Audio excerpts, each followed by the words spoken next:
Estamos iniciando o programa Diálogos sobre a Vida, que eu, Marcos Rezende, e o meu amigo Eduardo Iver, comentamos aspectos da obra do grande pensador Jiddu Krishnamurti. E o tema que nós escolhemos para hoje é sentimento de posse, ciúme e amor. Vamos refletir juntos sobre essa importante temática presente na obra Krishnamurti. Provavelmente tem a ver com essa maior ou menor leveza com que nós pisamos o solo da Terra, né? Porque, no fundo, é muito claro que a fonte de todos os problemas humanos é o egoísmo. E o egoísmo tem suas raízes no sentimento de posse, no adquirir, no apegar-se, né, no reter. São movimentos da consciência que se prendem ao que é por natureza transitório e, de alguma forma, tentam alterar o fluxo natural da vida. E essa é uma temática que, se nós a abordarmos de uma forma idealística, é fácil a gente condenar o egoísmo. Muito fácil. O difícil é a gente, no movimento da vida, estar consciente das raízes do egoísmo e eu não vou dizer nem arrancá-las ou neutralizá-las, porque, às vezes, esses movimentos voluntaristas fazem parte do próprio egoísmo, né? Mas como produzir a tão desejada transformação espiritual, a autotransformação espiritual, em que o egoísmo se dissolva, ou pelo menos se enfraqueça o máximo possível. Não é? E a gente vai observar que nós temos sentimento de posse em relação a coisas, em relação a pessoas. Em relação às coisas, num certo sentido, para que a vida material seja organizada, para que cada pessoa saiba onde é a sua casa, qual é o seu carro, se tem um ou não, enfim, é necessário um certo sentido de propriedade, de posse. Mas esse sentido deveria ser minimamente funcional, vamos dizer assim. Mas, na prática, o que a gente vê na vida humana e na nossa vida é uma certa dose de apego às coisas materiais, né? Quando não a ambição por mais, mais, mais e mais. Às vezes, coisas que nós nem necessitamos, a gente quer mais. Enfim, há todo um movimento do eu em relação ao ter e ao reter. E o ter em si é uma forma de poder. Por quê? Se você tem uma coisa, você pode dispor daquela coisa. Mas esse poder de dispor dessa coisa é sempre temporário, porque a vida material é temporária e também as coisas no mundo material, elas podem ser retiradas de você. Então, vale a pena questionar hoje qual a realidade do ter, que é uma coisa onde a mente se conforta muitas vezes. Né? Ter. Quando isso é dirigido a pessoas, meu marido, minha mulher, meu filho, minha namorada, meu namorado, também envolve um certo poder, né? E, às vezes, um desejo de controlar, de cercear a liberdade do outro, né? De alguma forma, interferir nessa lei número um da vida, que é o livre-arbítrio, ou a liberdade essencial que todo ser humano deve ter. E aí vem os ciúmes. Existem ciúmes de coisas e ciúmes de pessoas, né? Às vezes as pessoas têm ciúmes das coisas, ciúmes de um livro, ciúmes de um disco, ciúmes de um objeto qualquer, ciúmes do carro, né? Não gosta que ninguém encoste nele, não empresta para ninguém, enfim. E ciúmes de pessoas, que é algo que vem interferir diretamente na qualidade da relação e, de alguma forma, vem a trazer uma degradação da relação, né? O ciúme degrada as relações. E aí, muitas vezes, essa coisa cheia de carga pessoal, personalista, a gente chama de amor, né? Amo meu marido, amo minha esposa, aí vai e separa, em vez de amar, passa a odiar. Então é um amor assim, condicional ao ter, ao elemento pessoal. E a gente já falou várias vezes aqui de amor, enquanto energia pura, energia espiritual incontaminada, energia que permeia todo o universo. Mas quando a gente entra na coisa do amor humano, né, e principalmente o amor que envolve a questão homem-mulher, envolvimento sexual, etc., essa coisa da posse, da competição, do, do é meu, o é minha, isso ganha contornos, às vezes, que corrompem a qualidade espiritual da própria relação. Então, vocês estão vendo, tem pano para manga aí para a gente explorar hoje. Eu só dei o pontapé inicial e já vou passando para o Eduardo para ele começar a fazer as suas considerações e começar a explorar o tema. Com você, Edu. Pois é, você colocou como que a posse está associado ao egoísmo. Isso realmente é um fato. E se nós analisarmos essa questão da posse, ela é muito complexa, né? Então, vamos dar um exemplo.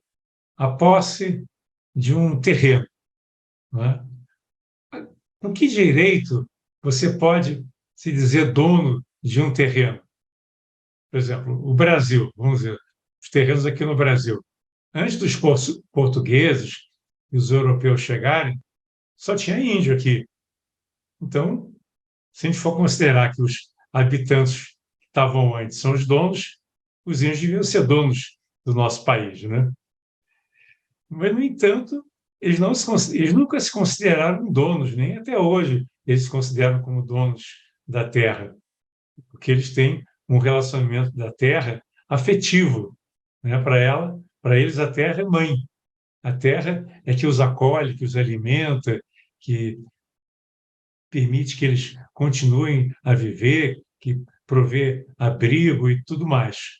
Então, é um outro tipo de relacionamento que nós temos em relação à terra, ao terreno, e criou-se, então, esse conceito da posse, que é uma coisa, vamos dizer assim, castorial.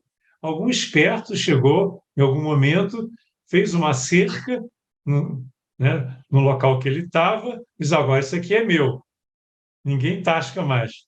Né? Aí a coisa evoluiu, criaram-se os cartórios, e aí legalizaram aquilo que, na realidade, foi uma posse sem nenhuma base. Né? Não existe como se retroceder e dizer, não, essa terra que eu tenho hoje, ela é minha porque pertenceram aos meus antepassados. Mas se for voltando, você vai chegar nos invasores, que são os europeus que invadiram aqui o Brasil. Né? Em todo lugar, quem possui alguma coisa, em termos de terreno, que eu estava dando como exemplo, né? Na verdade não possui. É que convencionou-se que existe essa posse, né? E às vezes o grileiro vai lá e consegue legalizar uma terra e ele se diz dono daquela terra que não era de ninguém, ou era do governo, ou era dos índios. Então, esse conceito de posse é uma coisa muito sutil, né? Como você falou, Marcos, a, a posse que as pessoas sentem em relação a outra pessoa, né? Antigamente tinha até a posse dos escravos. Você comprava um escravo e ele passava a ser seu. Quer dizer, uma vida de um ser humano era comercializada e alguém se achava dono, podendo fazer o que quisesse, punir, é, maltratar, fazer com que ele trabalhasse de graça e, às vezes, até ter um direito de vida e morte sobre ele. Então, essa questão da posse é uma coisa muito complexa, né? Especialmente quando se trata da posse entre seres humanos. Porque é muito comum, como você falou, né, Marcos, tanto o homem como a mulher acharem que o seu parceiro é uma propriedade, que ninguém pode olhar, que ninguém pode passar a mão, que ninguém pode fazer nada, que senão aí surge o ciúme, surge a briga, surge o conflito e tudo mais, porque existe aquele sentimento, primeiro, da separatividade. Eu aqui e a outra pessoa, companheira, esposa, namorada, do outro lado, mas ela ou ele é minha, ou meu. Então, eu tenho esse direito de exigir que ela não seja objeto de desejo de outra pessoa, que não seja tocada por outras pessoas, e assim por diante, né? Então, tudo isso aí tá, são sentimentos que surgem em torno de uma questão que é muito mal resolvida, que é a questão da posse. Então, voltando ao primeiro exemplo que eu dei, da posse de um terreno. Os índios eles têm uma percepção muito bonita. Tem uma carta dos índios, que ficou muito famosa, né? A carta do cacique Sealt, americano, que ele escreveu quando o presidente americano queria comprar a terra dos índios. Aí ele falou um monte de coisas lindas, de que a terra não estava vendo, porque a terra não era deles, eles não podiam vender o que não era deles, a terra era mãe, e tudo isso, né? E tem uma frase que, para mim, assim, é a base de toda a visão ecológica que surgiu a partir de algumas décadas atrás. Então, nessa carta, esse cacique diz o seguinte: a terra não pertence ao homem, o homem é que pertence à terra. Eu acho isso de uma beleza extraordinária, né? Quer dizer, houve uma inversão de conceito, né? Você dizer que você é dono de alguma coisa, dono da terra, na verdade nós somos parte da terra, né? Nós pertencemos à terra e não temos direito a achar que nada de fato é nosso. Tanto que um dia nós não estaremos mais aqui, estaríamos ou transformados em cinza ou embaixo da terra. Então, o que era? Que posse foi essa que de repente desapareceu? Né? Então, é tudo muito estranho, né? Os conceitos que nós criamos na nossa sociedade, que são conceitos totalmente distorcidos, que não existiam nas civilizações primitivas. Por exemplo, na Índia antiga, por exemplo, eu acho que na maioria das civilizações antigas, quando alguém escrevia algum texto, não assinava embaixo. Não havia aquela ideia da autoria, de ser dono da criação, dono do livro. Ele simplesmente escreveu o livro e passou para a posteridade como uma contribuição. O livro não é dele, ele apenas foi um veículo para trazer algumas ideias e colocar no papel, mas ele não deixou o nome no livro. Tem muitos artistas antigos que não assinavam seus quadros, porque ele achava que não fazia sentido. Por que esse quadro tem que ser assinado? Por que ele tem que ser considerado meu? É apenas a expressão de uma criatividade. A inspiração vem de cima, não vem da minha mente. Então, nós temos que repensar muito o que vem a ser posse, porque o ciúmes está relacionado à posse, não é, Marcos? Por que você tem ciúme? Porque você acha que é dono da mulher, ou a mulher acha que é dono do homem, então ninguém pode se aproximar, ninguém pode olhar, ninguém pode fazer um monte de coisas, porque isso já gera ciúme, porque se ela é minha, né, ninguém pode se engraçar. As duas coisas estão relacionadas. E as duas coisas também se relacionam com o terceiro tópico, né, da nossa conversa de hoje, que é o amor. E o Krishnamurti diz: onde existe ciúme, posse e todo tipo de sentimento de separatividade, não existe amor.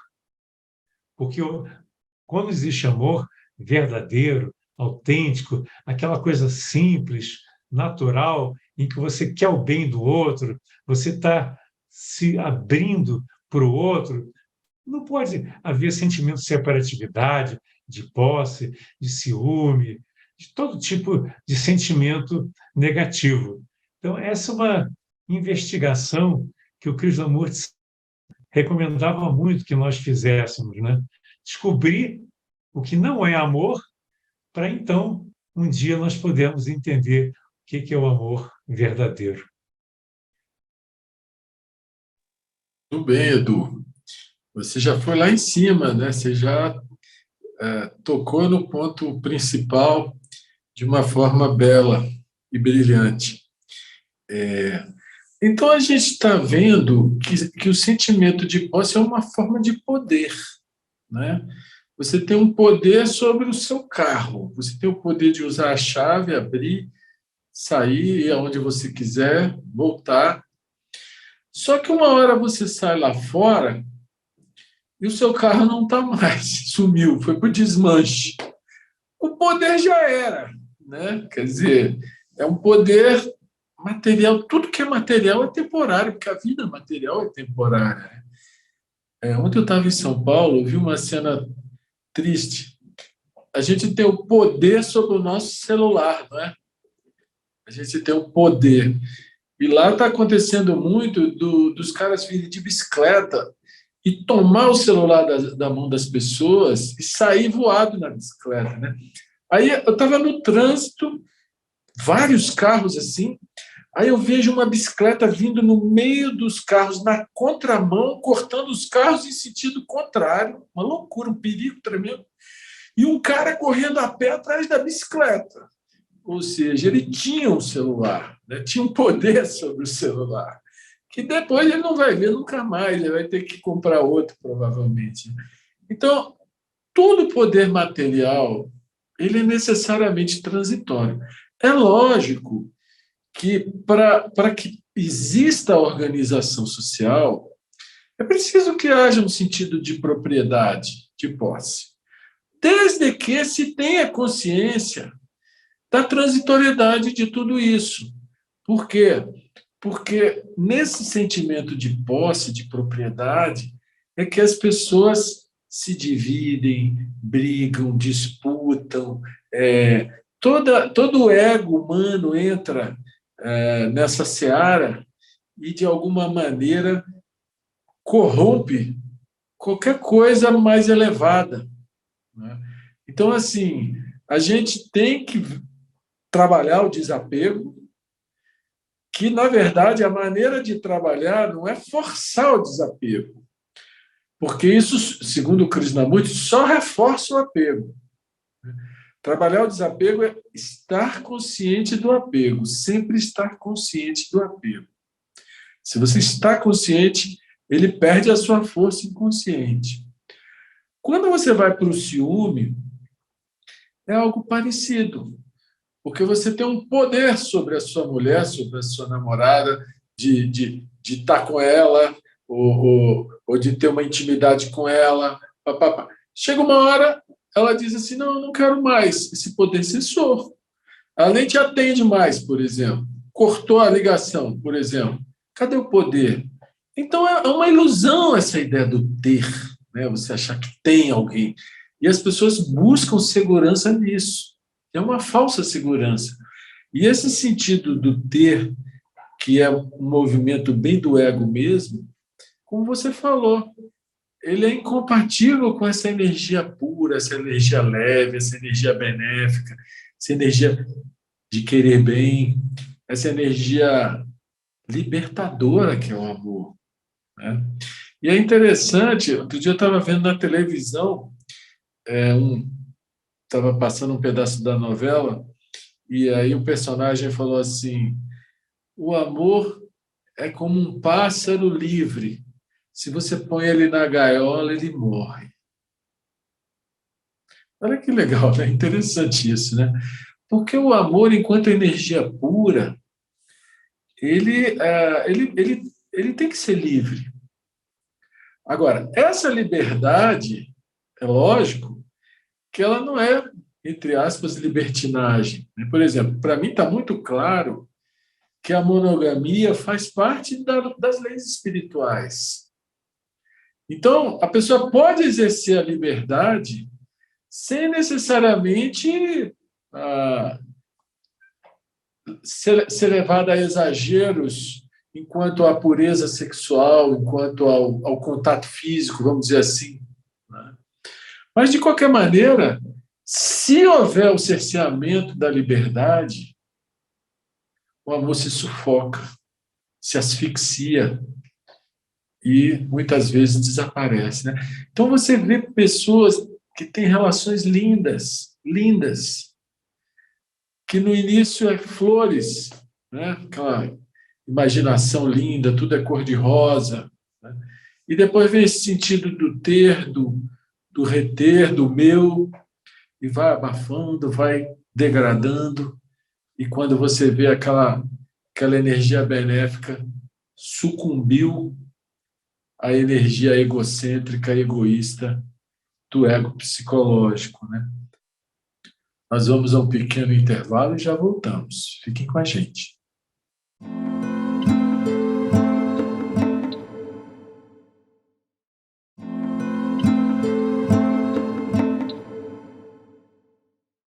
Estamos de volta com o nosso programa Diálogo sobre a Vida, que eu, Eduardo e Marcos Rezende dialogamos sobre os ensinamentos de Krishnamurti, que são sempre muito pertinentes e muito aplicáveis no nosso viver diário. Hoje, o tema que nós estamos abordando é o sentimento de posse, ciúmes e amor. Agora, não adianta a gente sair fazendo condenação desses fatores, porque eles existem. Eles estão presentes em todos nós, em maior ou menor grau. Alguns de nós são mais trabalhados, vamos dizer assim, e sofrem menos esse tipo de situação. Mas, no processo evolutivo, no processo em que a alma ruma à perfeição, segundo a literatura esotérica, todos os recantos da natureza daquela pessoa são trazidos à tona para serem transformados, ou então para que ela adie a conclusão dessa perfeição para uma outra existência, né? Vai sempre sendo adiado. Então, assim, o mais importante, ao invés de apenas condenar o que é muito fácil, né, a gente colocar tudo num plano muito bonito e dizer que tudo isso é ego, que tudo isso de alguma maneira, infantilidade, imaturidade, insegurança. A gente sabe que é tudo isso. Mas estar com a verdade da coisa é muito melhor do que colocar qualquer rótulo sobre a coisa. Porque quando você está com a verdade da coisa, seja ela qual for, porque ciúme tem muito a ver com a inveja também, né? Você imagina coisas, né? Tem a ver com a falta de confiança. Tem pessoas que são muito ciumentas porque elas não confiam no outro. Daí o ciúme. E muitas vezes, quando você não confia no outro, é porque você tem em você aquelas características que você tem no outro, né?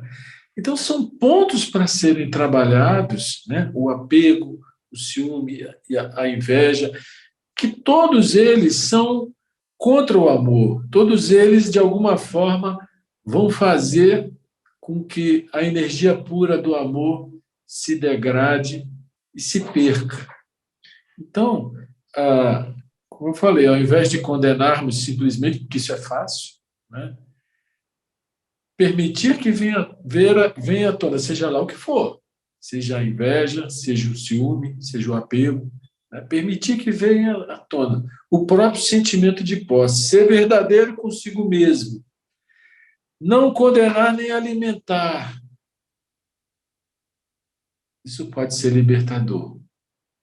E quando esses fatores se dissolvem, se desmancham, saem do panorama, abre-se espaço para aquela energia incontaminada voltar sozinha, aquela energia benéfica do querer bem, do ajudar sempre, do libertar, do querer a felicidade do outro mais do que a própria. Tudo isso é amor, mas que nesse jogo entre a luz e a sombra, entre o eu superior e o eu inferior, entre o ser imortal e o ego psicológico, essa dança, aí os papéis mudam numa velocidade muito grande e que muitas vezes a gente pinta com cores bonitas coisas que não são tão belas, por não ver a verdade delas, né? Não estar em contato com o que é real. É muito mais difícil ver na gente do que nos outros, mas é na gente que isso precisa ser trabalhado para, então, ocorrer a tão desejada transformação espiritual, que é o libertar-se de todas essas características egocêntricas o máximo possível. E toda vez que elas se insinuarem, está atento, olhar com isenção, imparcialmente, ver a verdade delas, o que elas são, sem rótulo, sem nome, né? Deixar que aquela energia inconsciente, então, saia da escuridão, venha a luz e ali ela se dissipe. O que você me diz, Edu? Eu queria trazer uma, um texto que o Krishnamurti escreveu, o Krishnamurti gostava de escrever alguns textos que são o resultado da sua experiência no dia a dia. São reflexões que ele faz baseado em observação. Ele era muito observador. E ele conta para as crianças, num diálogo que ele tem com os estudantes numa escola, que ele sempre observava um sannyasi, né? Sannyasi são aquelas pessoas na Índia que renunciam à vida mundana e ficam só voltados para a vida espiritual. Então, levam uma vida simples e se vestem de uma maneira bem característica. E diz que esse sannyasi, que morava perto, todo dia ele passava por ali procurando flores e que ele arrancava todas as flores que ele via no caminho. Só que ele arrancava de uma maneira mecânica, sem cuidado, e simplesmente ia arrancando tudo que ele via e não deixava nenhuma florzinha assim para trás para embelezar o ambiente, né? Aí o Krishnamurti comenta: poxa, ele está levando essas flores de uma maneira mecânica para depositar em frente uma estátua de pedra, que é algo também sem vida, e achando que com isso ele está fazendo algo muito elevado. E, na verdade, isso demonstra uma falta de sensibilidade. E ele, então, associa o amor à sensibilidade. Quer dizer, você não consegue viver o amor se você é insensível, se você é insensível ao sofrimento do outro, ao sofrimento de uma criança, ao sofrimento de um animal. Né? Então, na educação que ele sempre apregoou nas escolas e nos diálogos que ele teve com muita gente, ele sempre demonstrou a importância de nós desenvolvermos a sensibilidade. Então, uma vez ele estava andando com uma pessoa na rua, e aí tinha uma pedra no caminho. Ele foi, pegou a pedra e tirou da estrada, colocou do lado. E aí quem estava com ele perguntou, mas não é uma falta de sensibilidade, não é uma falta de respeito você tirar aquela pedra que estava ali porque alguém colocou? Quer dizer, é o preconceito, né, que aquela pedra tinha que estar ali por alguma razão. Não, ele tirou a pedra porque aquela pedra podia machucar alguém, alguém podia tropeçar, ou um carro poderia bater na pedra, né? Então, esse cuidado com o que vai acontecer, não para si, mas para as pessoas à sua volta, o cuidado com a natureza, com os animais, essa sensibilidade é algo tão profundo, né? E ele comenta, a maioria das pessoas, quando quer uma flor, vai lá e arranca de qualquer maneira. Não arranca com suavidade, tendo cuidado de deixar algumas flores para embelezar os caminhos, né? E então esse cuidado, esse relacionamento amoroso com a natureza e com os seres humanos é fundamental. Ele diz assim, ó, eu não vejo problema em você colher algumas poucas flores para dar para alguém que você quer agradar, né? Para o seu namorado, para o seu marido ou esposa, mas tudo assim dentro de um porte razoável, né? Tudo tem uma razão de ser, mas não sair arrancando de uma maneira brutal as coisas e matando, né? Como se nós fôssemos açougueiros da natureza, o termo que ele usa. Então, quando eu falei no início, né, na meditação, de pisar com leveza, é justamente essa sensibilidade que eu acho que está faltando na nossa educação e na nossa vida. As pessoas foram embrutecidas pela, pelo desejo de conquistar, de ter poder, de querer sempre mais e mais, e aquela ideia de subjugar, de conseguir cada vez mais posses, né? Então, você vê pessoas que fazem fortunas, que são bilionários. A gente pode perguntar, mas com que direito eles acumularam tanto dinheiro, tanta riqueza, tantos bens, tantas propriedades? Com que direito eles estão fazendo isso? Não é? E com que direito eles estão, em função dessa sua ganância, dessa sua ânsia de acumular cada vez mais, deixando uma boa parcela da população numa situação de extrema carência, né?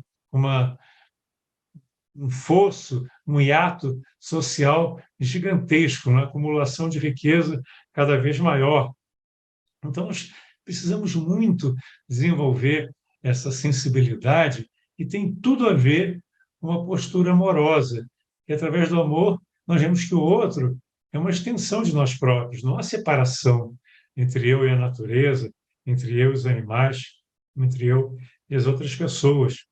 E aí o amor, ele flui quando não existe esse sentimento de separatividade, de posse e de todas essas grandes distorções que nós criamos na nossa mente.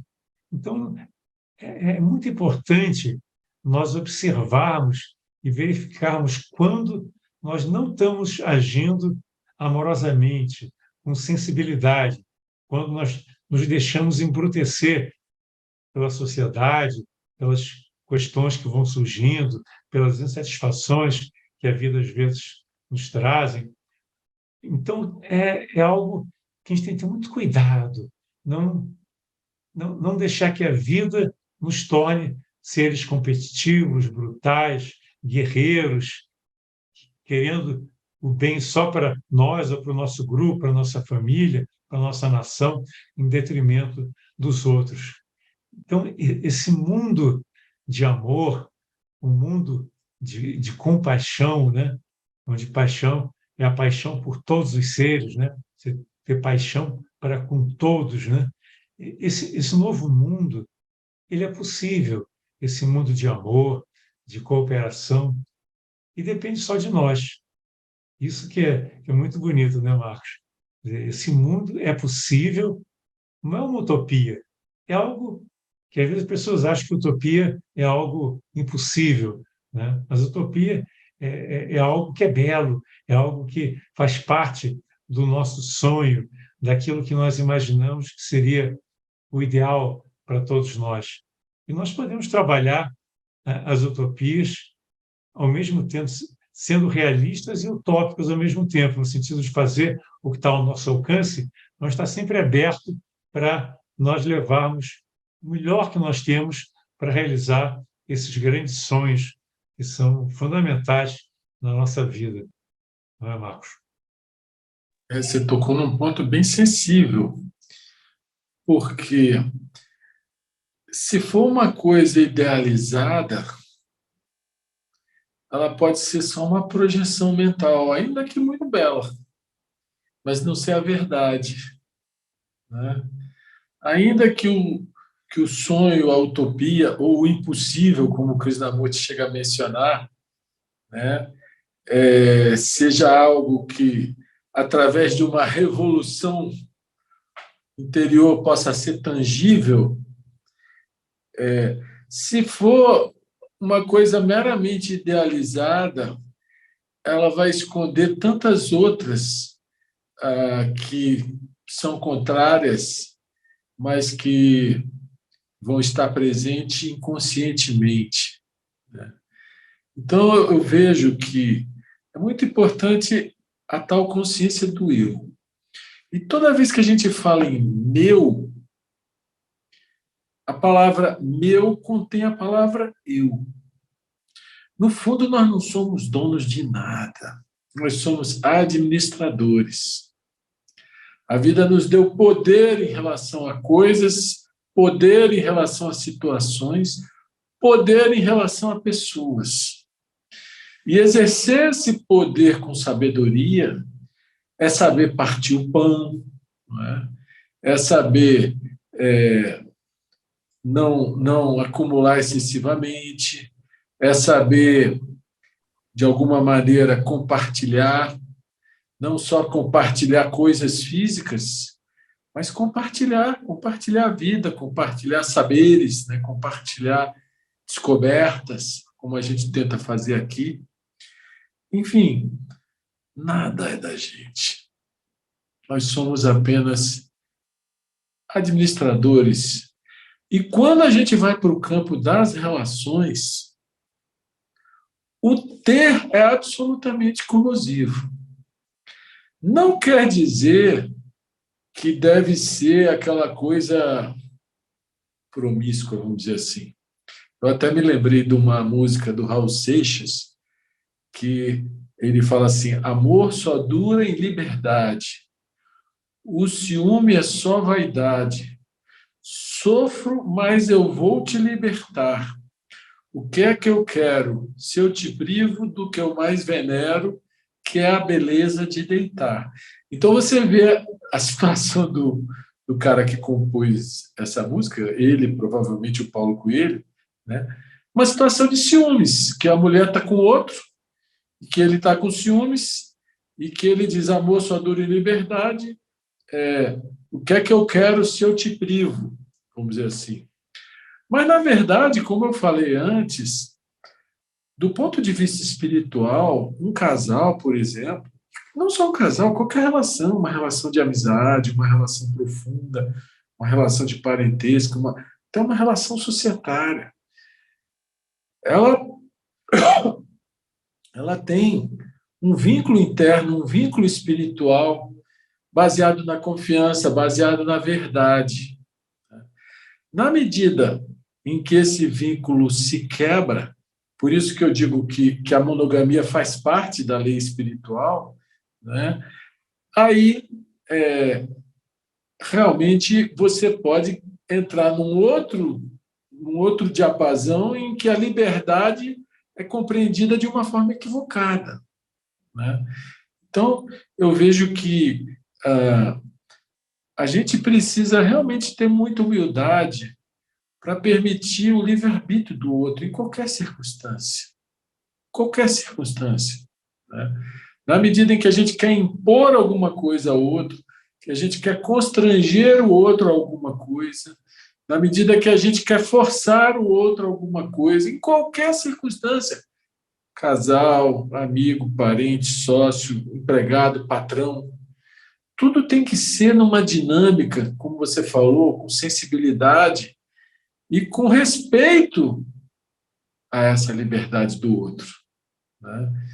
O que, quando o eu se impõe, o eu quero, aí ele já avança o sinal e já perde esse respeito pela liberdade do outro.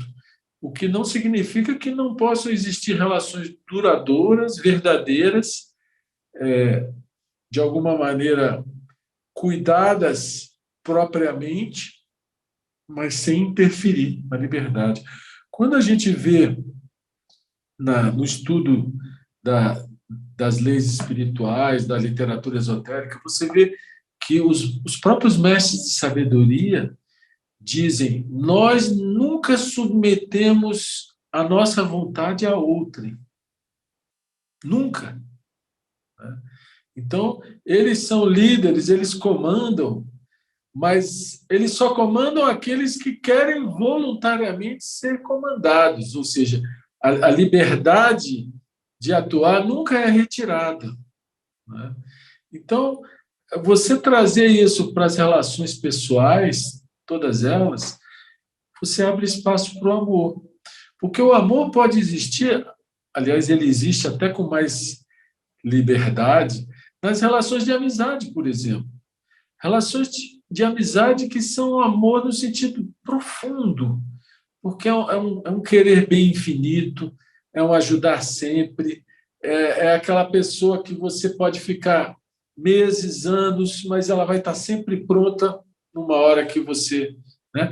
Então, é uma construção até mais fácil de uma relação de amor através da amizade, por incrível que pareça, do que uma relação conjugal ou sexual, etc., etc., onde entram outros fatores e que dão margem a esse sentimento de posse, esse ciúme, que também é uma coisa muito cultural, né? O machismo, até mesmo quando a gente fala aí o feminicídio, que é muito comum, a gente está sempre tendo notícia, né? Quer dizer, é uma extrapolação desse ciúme que ele vira uma coisa abominável, né? Então, tudo isso é o ego humano, que ele pode ser um instrumento suave e leve do ser interno, e para isso ele precisa renunciar a muitos dos seus quereres, renunciar ao próprio ciúme, sem fingir que ele não existe, né? Renunciar ao medo, renunciar à ideia de ter, né? Mas, dessa maneira, ele permite que a relação seja de boa vontade, de simpatia, de respeito, de harmonia. Então, onde o ego entra, ele estraga. E não adianta a gente condenar ele. A gente tem que ver na hora que ele aparece, na hora que ele se insinua na nossa subjetividade. É nessa hora que é o trabalho firme de autoobservação, de atenção, para que ele, que era inconsciente, uma vez percebido, perca sua força inconsciente e então a pessoa possa viver o amor, permitir que o amor venha sem se deixar corromper pelas coisas do ego.